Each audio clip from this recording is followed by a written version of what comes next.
أنا أنت، لا شيء أبعد من يدي.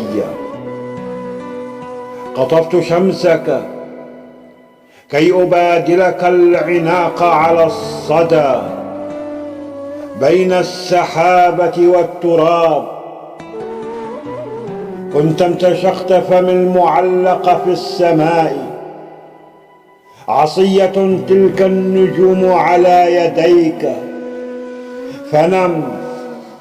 فنم على الكثبان منتظرا صعود الصنديانة للجذور. من أنت؟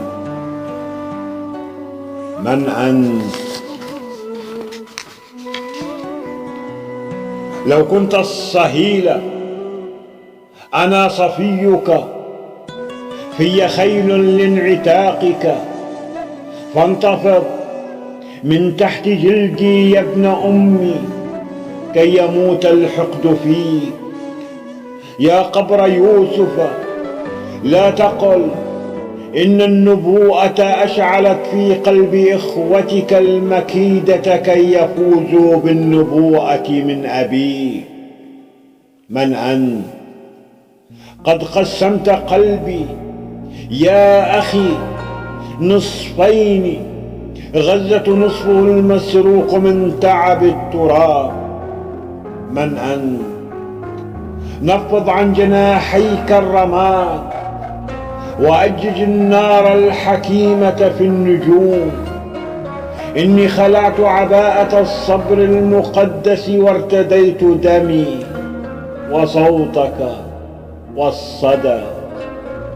لو جئت من عينيك في حبق البنادق وارتجلت الآن من وجع الحدائق وردتين.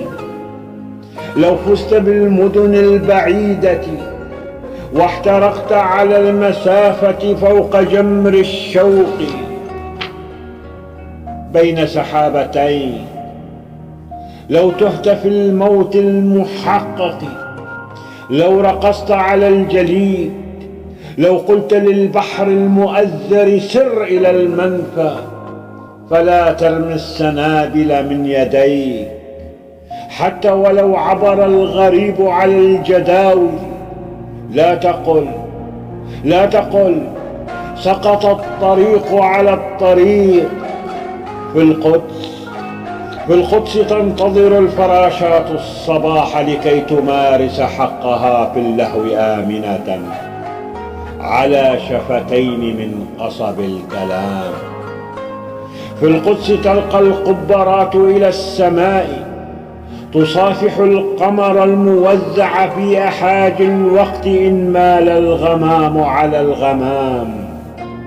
في القدس زيتون يحن إلي، يجد حين يرتفع النداء على المآذن والكنائس.